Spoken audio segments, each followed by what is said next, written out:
de hoje, para nós podermos, então, refletir um pouquinho sobre o que seria o livre-arbítrio e o que seria determinismo.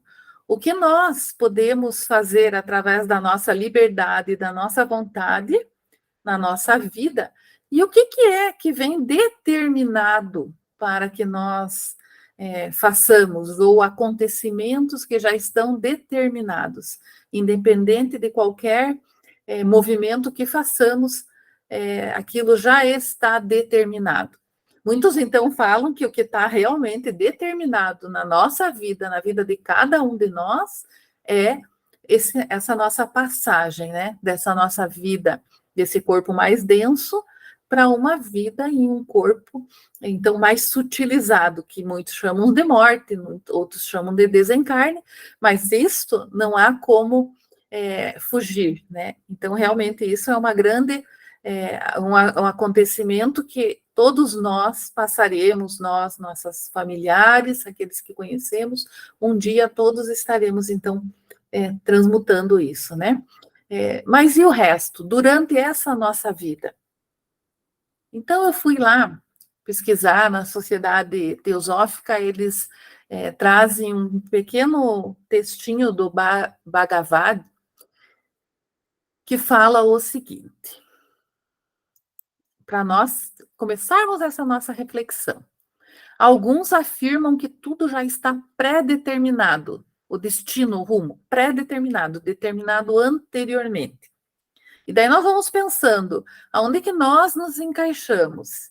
O que nós achamos? Mas esses mesmos que dizem que tudo está pré-determinado, dizem que não existe uma liberdade de escolha, né? Então, se tudo já está determinado com antecedência, não há liberdade de escolha para as pessoas. Mas outros dizem que não existe determinação, que temos uma total liberdade de escolha. Total liberdade de escolha, e que nós moldamos o nosso destino a cada instante. E daí, pensando na nossa vida, em tudo o que já passamos, o que será que nós trazemos para esse nosso pensamento? E a reflexão, então, nos diz que ambas essas doutrinas têm seu fundo de verdade. E nós podemos pensar que isso realmente existe. Em muitas situações, nós realmente estamos ali de mãos atadas e não sabemos como contornar ou o que fazer. E em muitos momentos nós podemos, sim, modificar alguma situação com a nossa ação proativa. Então, ambas essas doutrinas têm seu fundo de verdade. E nenhuma delas contém a verdade absoluta. Quanto? E aí, assim, é importante para o nosso estudo isto que vem agora. Quanto mais sábio for, maior a cota de livre-arbítrio que terá em sua vida. Porque a pessoa mais sábia erra menos. Então, nós podemos estar livres para escolhas, porque nós, naquelas escolhas, com a nossa liberdade de pessoas sábias, nós não estaremos cometendo equívocos, não estaremos errando, né? Então, é uma coisa bem lógica isso.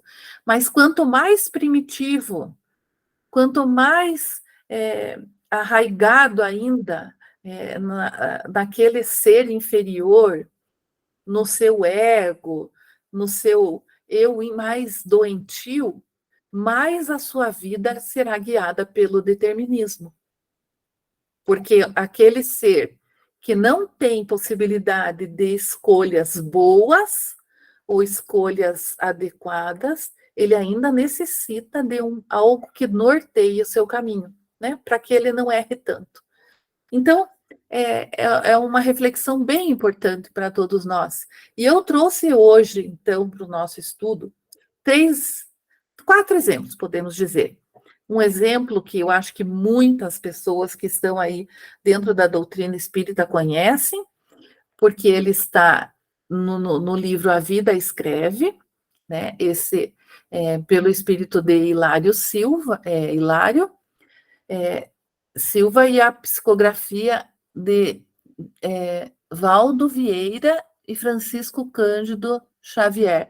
É uma psicografia e é um livro bem antigo, na época que o Chico Xavier, então, psicografava junto com Valdo Vieira. E lá, esse livro, tem um textinho que o nome dele, o título é Merecimento. E eu imagino que muitos de vocês já conhecem, já peço perdão por estar trazendo essa história, né, para nosso estudo, mas ele é muito importante porque a gente usa muito ele como é, algo assim que vai nos mostrar que realmente o merecimento existe. E o merecimento pode deixar as nossas provas um pouco mais amenas. Então, a história é do Saturnino Pereira. Então, ali, no início desse texto, é comentado que Saturnino era o melhor homem. Sabe aquela pessoa amorosa, companheira dos humildes, uma pessoa que estava sempre ali disposto ao auxílio, a caridade em pessoa. Onde houvesse dor a consolar, ali estava o Saturnino de plantão. No trabalho era amigo fiel de todos. Aquele que nas maiores dificuldades trazia sempre um sorriso generoso, parecendo um raio de sol dissipando as sombras para aqueles que conviviam com ele. E naquele momento ele estava trabalhando na fábrica onde ele era então contratado.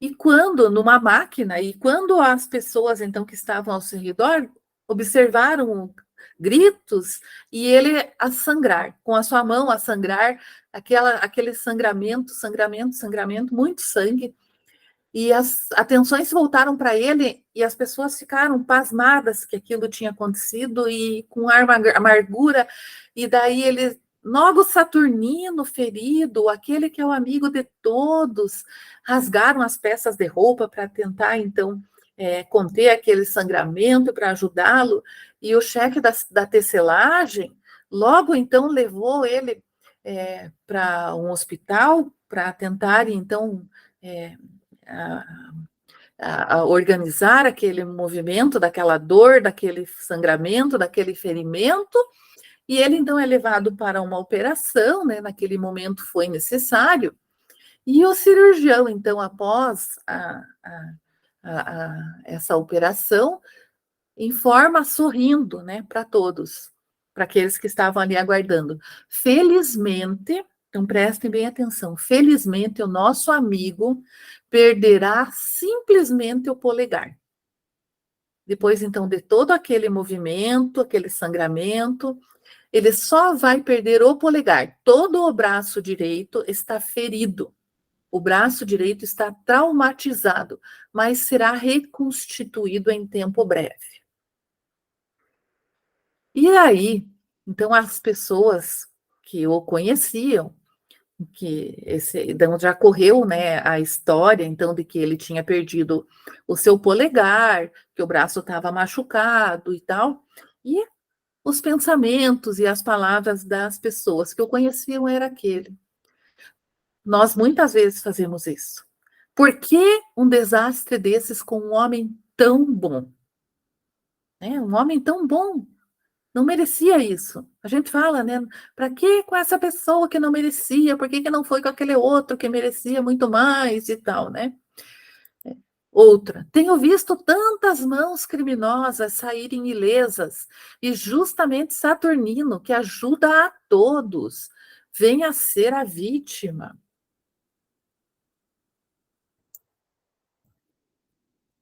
Outros diziam, que adianta a religião tão bem observada? Que adianta ele tão assíduo na sua religião? Saturnino é um espírita convicto, leva a sério o seu ideal, vive para os outros, na caridade, é um herói anônimo. Por que isso aconteceu com ele? E ele, no seu interior, estava também com todos esses questionamentos, com todas essas dúvidas. Entretanto, né? Ele volta à sua tecelagem lá para mostrar que estava bem, e ele agradece, sorri resignado, profere palavras de agradecimento a Deus, mas estava triste. Inclusive, aqueles amigos, eles juntaram um dinheirinho para ajudar também nesse momento. Então, ele é grato a tudo isso. Mas lá no seu íntimo, essas perguntas também estavam calando em seu coração. Por que com ele, né? E à noite, ele vai então à reunião espírita, que ele era um trabalhador espírita e trabalhava na mediunidade. Ele vai então aos trabalhos, né? Porque foi algo que ali consta à noite, né? Que ele então foi nessa reunião espírita em companhia da sua esposa. E essa sessão íntima tinha umas 10 pessoas que participaram, então teve todo o atendimento espiritual e o orientador espiritual Macário, após todo o trabalho feito, no finalzinho das tarefas, depois que ele traçou as diretrizes, ele dirigiu-se ao Saturnino de uma forma muito bondosa e fala: Saturnino, meu filho, não se creia desamparado, nem te entregue a essa tristeza inútil. Tristeza inútil. O pai não deseja o sofrimento dos filhos. E isso é importante que cada um de nós aqui guardemos em nossos corações. O pai não deseja o sofrimento dos filhos. Você hoje demonstra indiscutível abatimento. Entretanto, não tem motivo. Daí ele comenta: quando você se preparava para mergulhar no berço terrestre para reencarnar, programou tudo o que está acontecendo agora. Esse trabalho essa excursão, essa sua nova vida é uma vida de reajuste. Você formulou uma sentença contra você mesmo. E ali ele começa. Há 80 anos, era você um poderoso sitiante no litoral. Então, ele tinha, na encarnação anterior, né, posses e era um poderoso sitiante. E certo dia, um empregado enfermo, vejam bem, um empregado de Saturnino, que na época deveria ter outro nome, mas ele estava enfermo. Esse empregado não lhe obedece às determinações, e você, Saturnino, com as suas próprias mãos, obrigou-o a triturar o braço direito no engenho rústico. O engenho de cana, imagino eu. Por muito tempo, e depois que o Saturnino desencarnou, então o Macário vem contando, por muito tempo, no plano espiritual, você andou perturbado, a consciência chamando, você andou perturbado, contemplando mentalmente o caldo de cana enrubescido pelo sangue da vítima, cujos gritos lhe ecoavam no coração. Então ele ficou com aquela imagem, com aquele pensamento dentro do seu coração, tudo esse movimento que ele fez de colocar o braço do outro, né, ali para ser então machucado, aquilo tudo ficou na sua consciência. E você, Saturnino, implorou, isso tudo quando ele estava então no plano espiritual para reencarnar, implorou a existência humilde em que viesse a perder no trabalho o braço mais útil. Porque assim ele entendia que estaria então quites, né? Com a sua consciência e com aquilo que ele tinha feito a outro. Ele continua: você, entretanto, desde a primeira mocidade, ao conhecer a doutrina espírita, tem os pés no caminho do bem aos outros. Tem trabalhado, esmerando-se no dever. Hoje, por débito legítimo. Então, ele era devedor. E era legítima essa conta que ele tinha que pagar. Então, era débito legítimo. Você alijaria, perderia você todo o braço. Mas perdeu só um dedo. A programação era que ele perderia todo o braço, mas perdeu só o dedo. Regozije-se, meu amigo. Alegre-se, agradeça. Você está pagando em amor seu empenho à justiça. Saturnino, então, derramava lágrimas de conforto, de alegria. Na manhã seguinte, então, ele comparece ao serviço. Entretanto, o médico tinha licenciado ele por 30 dias. E as pessoas estranham, por que ele... Né, quem de nós que está com uma atestadinho de 30 dias vai comparecer no outro dia ao trabalho, né? E ele fala, eu não estou doente, fui apenas acidentado, posso servir para algo. Graças a Deus. Né? Então, ali ele agradece a Deus essa benevolência que ele obteve, né? Porque ele era para ter perdido todo o braço e acabou perdendo somente o dedo. E eu trago aqui para nós esse pensamento e essa história do Saturnino, né? Porque nós, muitas vezes, não sabemos da nossa vida.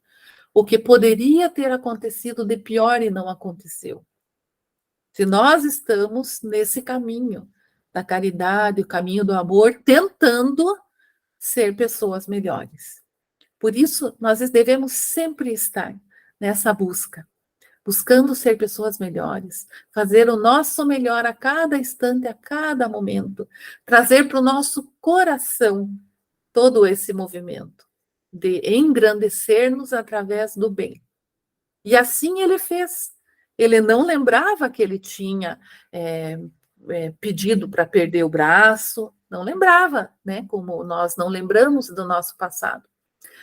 Mas naquele momento, ele ficou tristonho e teve então a resposta daquilo que ele estava sentindo, né, através nessa reunião mediúnica. Mas nós muitas vezes não vamos saber a esse respeito. Né? Ele é uma história que imagino eu que acontece raríssimas vezes. A pessoa saber que poderia estar em uma situação pior e não está, porque foi uma pessoa boa. Né?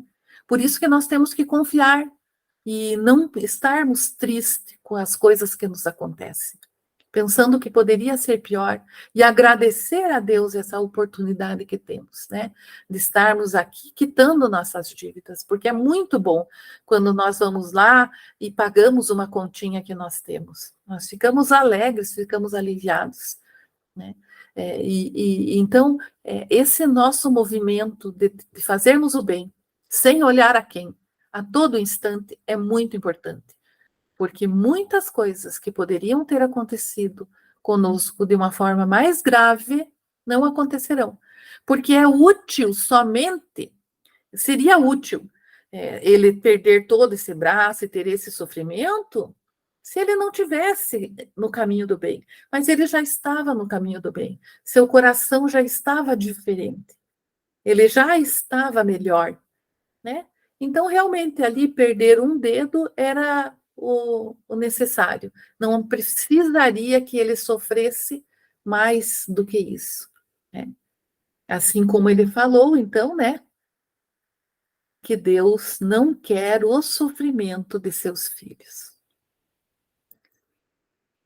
Então, nós temos que ter essa gratidão a Deus pelo nosso dia, pela nossa vida, e pedir que sempre possamos nós ser hoje melhores, né? Fazermos o bem e estarmos com o coração aberto ao aprendizado do amor. Então, a vontade do Espírito encarnado de cada um de nós é livre, está constantemente livre para decidir.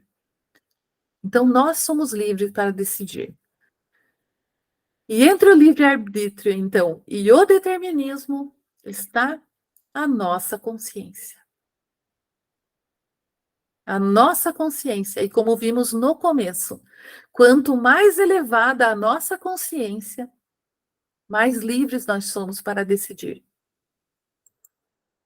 No Livro dos Espíritos, na questão 851, Kardec pergunta se haverá uma fatalidade nos acontecimentos da vida, conforme o sentido que se dá a essa palavra, ou seja, todos os acontecimentos são pré-determinados? E nesse caso, como é que fica o livre-arbítrio? E os espíritos respondem: a fatalidade existe apenas na escolha que o espírito fez ao encarnar e suportar esta ou aquela prova. Então, existiria essa prova para o Saturnino, dele perder o seu braço. Então, isto é algo que fatalmente iria acontecer. Entretanto, ele perdeu somente o dedo, né? Ele não precisava mais suportar uma prova maior, porque ele aprendeu a sua lição através do amor. E daí eles falam dessa escolha, né? Aqui, opa, essa escolha que fazemos, né, ao encarnar e suportar esta ou aquela prova, resulta numa espécie de destino, de um destino que é a consequência da posição que nós próprios escolhemos. E essa posição é aquelas em que nós nos encontramos, a consequência da posição que ele próprio escolheu e em que se acha. Falo das provas de natureza física, como é esse exemplo, então, que nós trouxemos. Mas as provas da natureza moral e as tentações, o espírito, ao conservar seu livre-arbítrio quanto ao bem e ao mal, é sempre senhor para ceder ou resistir. Então, as provas de natureza moral e essas provas que são as tentações que aparecem na nossa vida para ver se realmente aprendemos a amar ao próximo como a nós mesmos, essas são provas que muitas vezes nós vamos ter que escolher conforme está a nossa consciência. É uma consciência mais elevada ou é uma consciência mais primitiva, que só pensa nos prazeres? Ou é uma consciência elevada que consegue resistir às tentações e aos males que aparecem no seu caminho? É reflexão para nós. O bom espírito, então, quando nos vê fraquejar, aqueles que estão ao nosso redor, nos cuidando, ali, aguardando o nosso pedido de auxílio para nos intuir da melhor forma possível, e ao ver que nós estamos fraquejando, eles podem vir em nossa ajuda, mas não influem de modo a dominar a sua vontade. Então, eles vêm através, então, do nosso pedido, muitas vezes nós pedimos através de prece, e às vezes esse auxílio vem numa intuição, às vezes vem uma pessoa falar uma boa palavra, né? De inúmeras formas chega até nós esse auxílio. Nós precisamos estar atentos para enxergar. Entretanto, eles falam que o mau espírito, ao mostrar de forma exagerada um perigo físico, pode abalá-lo, pode assustá-lo. Os maus espíritos são aqueles zombeteiros que muitas vezes não estão preocupados, então, em nos ajudar e muitas vezes podem nos atrapalhar. Então, nós temos que estar sempre com essa vibração elevada, com a nossa consciência elevada, com o nosso pensamento elevado. E a outra história, então, que eu trouxe para a nossa reflexão elas são duas senhoras, né, então, que já desencarnaram, mas elas se encontraram aqui nessa vida. A Anne Sullivan esteve aqui conosco em 1866 até 1936.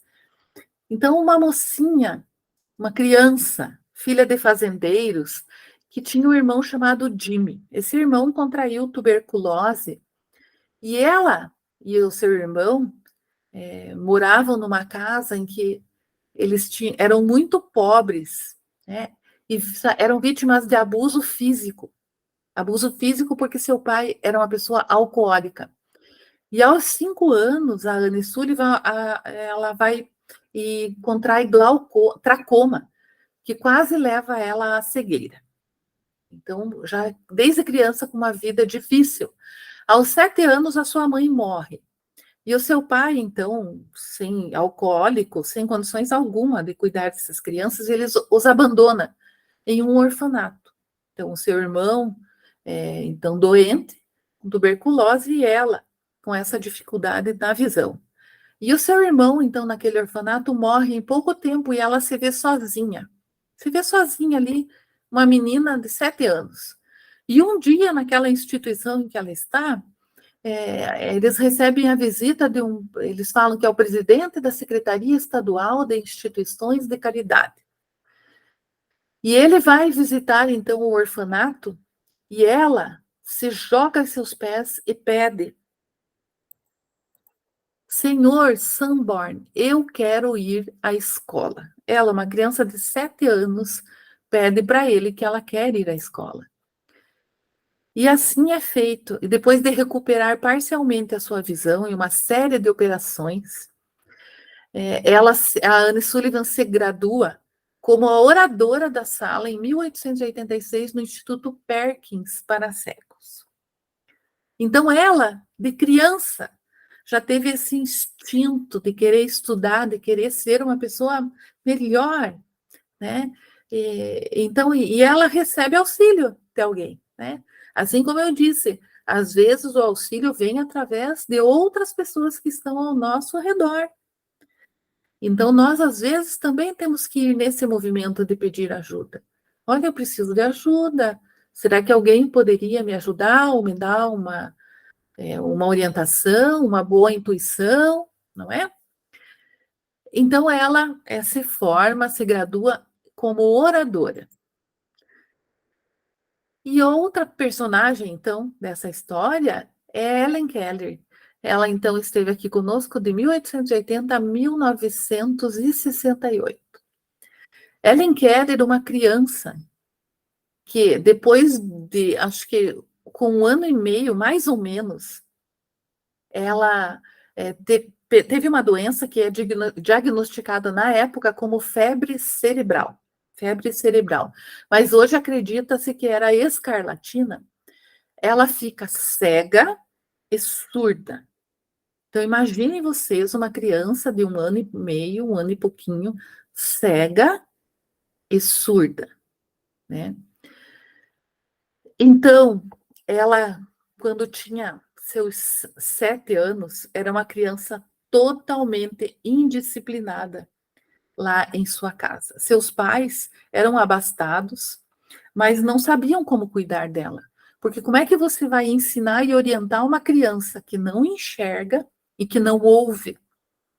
Então ela sentava à mesa e jogava tudo, comia com a mão, gritava, o modo de ser ela era os gritos. Se vocês, então, eu vou deixar aqui então a orientação para quem quiser assistir, tem um filme que mostra toda essa história que se chama O Milagre de Anne Sullivan. É um filme bem bonito, assim, que traz muitas coisas para a nossa reflexão, né? E traz muitas alegrias aos nossos corações. Porque apesar de toda a dificuldade, há um final, assim, que podemos dizer que é um final grandioso, né? Dessas duas personagens. Por quê? O pai, então, e a sua família decidem contratar uma tutora para que ensine ela, a Helen Keller, a ter boas maneiras para poder, então, ela viver, né, nesse nosso mundo. E é contratada, então, a Anne Sullivan, e ela vai trabalhar nessa casa. E ali se desenrola toda um modo, né, de ela ensinar a Helen Keller. E eu não vou contar para vocês, que vou deixar vocês com a curiosidade de vocês irem lá no YouTube e assistirem esse filme, porque vocês vão ver assim que foi toda uma dinâmica, ela teve esse movimento de estar ali presente, elas viveram, então, depois, juntas o resto da vida, uma dando apoio à outra. Helen Keller, então, ela se forma em filosofia, escreveu vários livros, recebeu inúmeras condecorações, atuou como porta-voz das instituições para cegos e surdos, Participou ativamente de muitos movimentos por reformas sociais, incluindo ações em prol da abolição do trabalho infantil e da pena de morte. Então, o que eu pergunto e por que eu trouxe aqui para nós? O que seria de Helen Keller sem Anne Sullivan?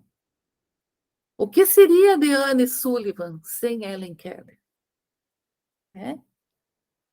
Por isso que nós devemos nos movimentar em prol do bem. Né? Muitas vezes está à nossa frente aquele movimento que nós podemos fazer e devemos pedir para que nós enxerguemos esse movimento, enxerguemos à nossa frente tudo aquilo que nós podemos fazer em prol do próximo. Né? E aqui tem a foto, né? Que a Anne Sullivan ensinou a Helen Keller a ler em braille e depois a falar, inclusive, porque ela aprendeu a falar colocando a mão no nariz, na boca e na garganta. Porque a gente emite som, emite movimentos, e ali ela aprendeu a falar, ela aprendeu. Então, foi todo um aprendizado, toda uma vida de dedicação e ensinamento. Então, a senhora Sullivan, então, começou as suas aulas a partir da obediência, então, porque ela era uma menina, digamos assim, selvagem, a Helen Keller, então, através da obediência e do alfabeto Braille. Então, aqui é o filme, né, O Milagre de Anne Sullivan, que eu digo para vocês assistirem em família, que é um filme que traz muitos exemplos para nós. E aqui um pensamento da Helen Keller. A ciência poderá ter encontrado a cura para a maioria dos males, mas não achou o remédio para o pior de todos, a apatia dos seres humanos. O otimismo é a fé em ação. Nada se pode levar a efeito sem o otimismo. Então, uma pessoa com tanta dificuldade nos traz esse exemplo, né, de que nós devemos ser otimistas, que não devemos ser apáticos, né, devemos, então, estar alegres, contentes e enxergar além. O otimismo é a fé em ação. Não esmorecer jamais. E Emmanuel, então, nos vem dizer que determinismo e livre-arbítrio coexistem na vida de todos nós. Entrosa-se na estrada dos destinos para a elevação e a redenção dos homens. O primeiro é absoluto nas mais baixas camadas evolutivas, o determinismo nas camadas evolutivas mais baixas, lá naquele ser mais primitivo. E o segundo, o livre-arbítrio, vai ampliando-se com os valores da educação e da experiência. Aquela consciência vai se elevando e nós vamos ter cada vez mais possibilidades de sermos livres nas nossas atitudes e nas nossas ações. Porque ali estaremos expressando o amor através dessa liberdade. A determinação divina na sagrada lei universal é sempre a do bem e da felicidade para todas as criaturas. Então, a determinação divina nessa sagrada lei universal é sempre a do bem e da felicidade para todas as criaturas. É a do amor para a comunidade universal. Então, pode-se dizer que tudo está determinado, pois o que fizermos hoje afetará o nosso amanhã. Porém, a cada instante nós podemos introduzir uma nova ação, modificando todo o caminho. Todo o caminho. Uma nova ação, modificando todo o caminho. Um pedido de perdão modifica todo o caminho. Um abraço amigo modifica todo o caminho. Amar modifica todo o caminho. É necessário, então, que a mente esteja limpa que a mente esteja fresca, atenta aos movimentos do presente. Nós temos que estar observando, estarmos enxergando o que acontece ao nosso redor. Para isso é necessária essa maturidade espiritual e uma paz interior. Ninguém sabe previamente o que pode e o que não pode ser mudado. E daí eu trago para nós essa oração: Senhor, dai-me força para mudar o que pode ser mudado. Senhor, dai-me resignação para aceitar o que não pode ser mudado. Resignação para aceitar o que não pode ser mudado. Mas sabedoria, Senhor, para distinguir uma coisa da outra. São Francisco de Assis. É muito importante nós estarmos pedindo a cada dia: Senhor, dai-me força para mudar o que pode ser mudado, resignação para aceitar o que não pode, porque muitas vezes nós não conseguimos fazer tudo. Às vezes não conseguimos nem mudar a nós mesmos, mas que possamos ter sabedoria para distinguir uma coisa da outra e também sabedoria para entender a nós mesmos e tentarmos nos modificar a cada dia, cada vez mais. E agora, então, eu trouxe um último exemplo, que é mais atual, e eu vou dizer para vocês que é algo assim que a gente não gostaria de comentar, mas é necessário, porque Jesus nos diz: conhecereis a verdade vos libertará. E nesse momento que nós estamos vivendo essa transição planetária, né, nós que estudamos a doutrina espírita sabemos que estamos nesse momento de transição. Nós ficaríamos imensamente contentes e felizes se no nosso mundo, hoje, as pessoas fossem todas aquelas pessoas com a consciência elevadíssima, que todos nós pudéssemos ser sábios, né? Mas, infelizmente, ainda não. Isso ainda não acontece.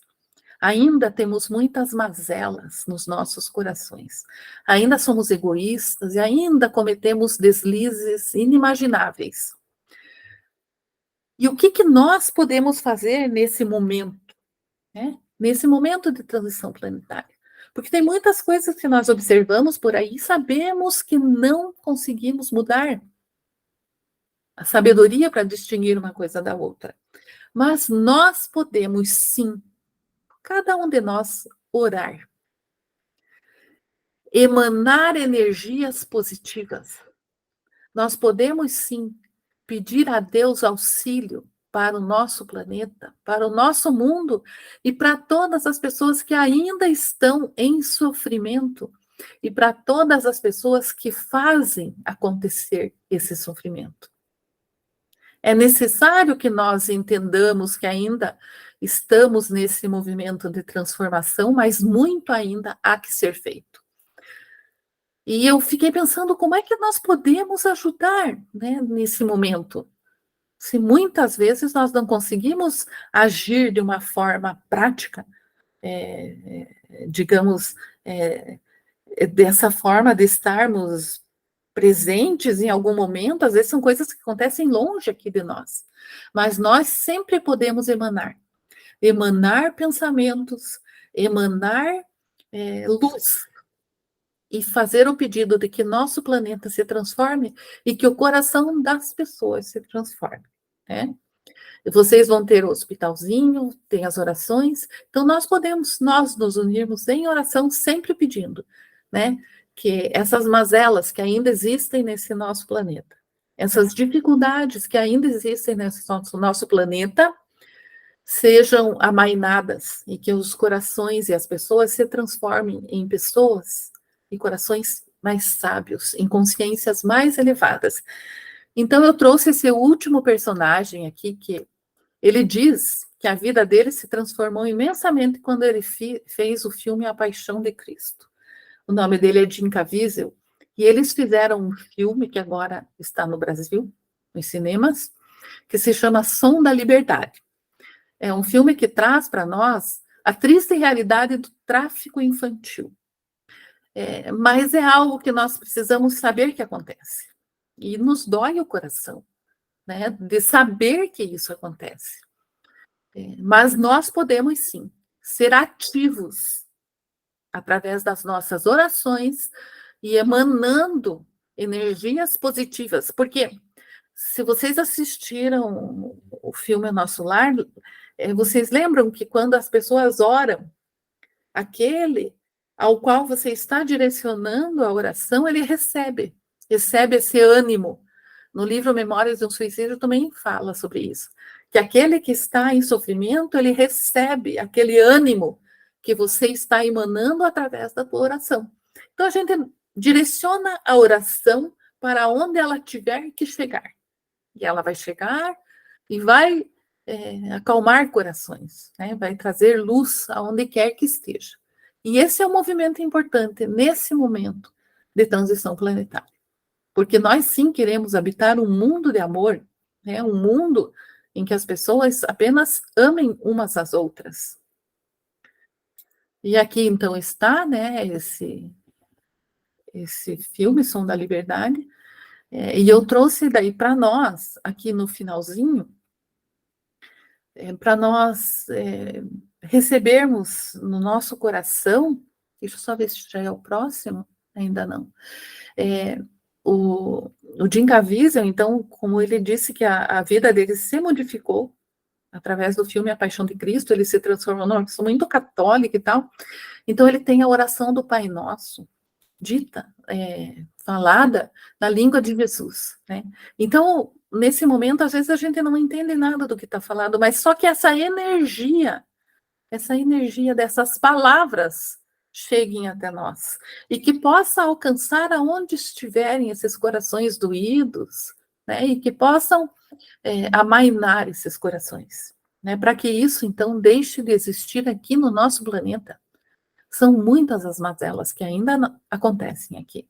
Então, assim, para nós, né, nesse momento, é nos unirmos em oração, nos unirmos em prece, pedindo a Deus que abençoe a cada coraçãozinho aqui desse nosso planeta, cada coraçãozinho que esteja em sofrimento, e que todos possam um dia estarmos livres, né, desse nosso primitivismo e livres desses nossos egos e desses nossos movimentos negativos, e que possamos sim estarmos unidos em prol do amor.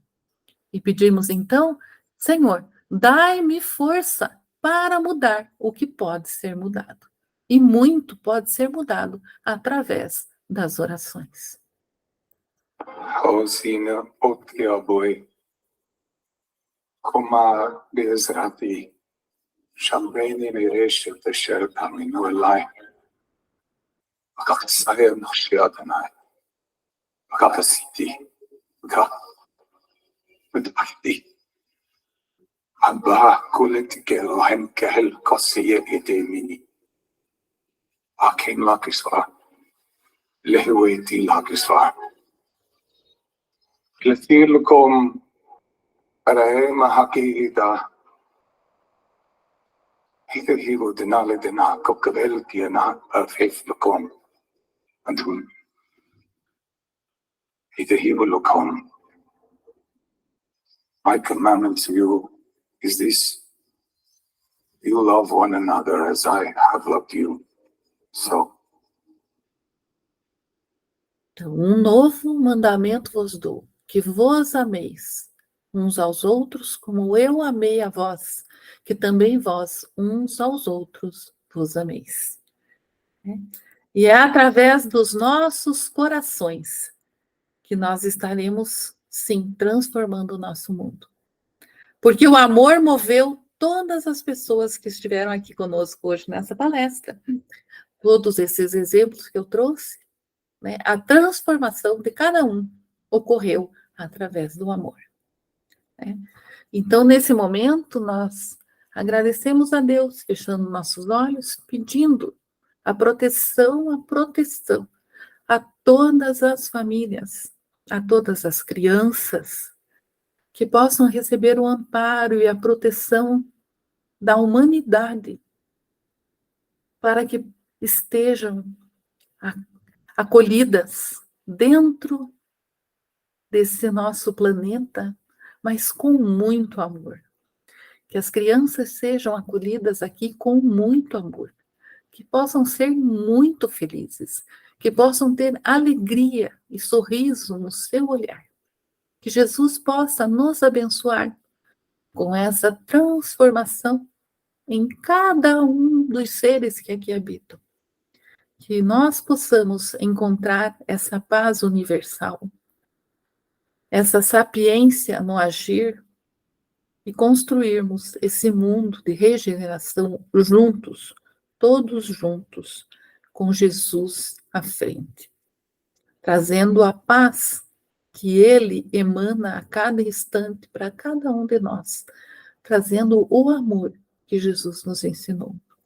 Agradecemos imensamente de nós estarmos aqui hoje e termos a oportunidade de sabermos que as nossas orações, as nossas preces emanadas em prol do amor, ela alcançará muitos corações. Que possamos rogar a Ti nesse sentido, Senhor. Esteja conosco em nossas orações.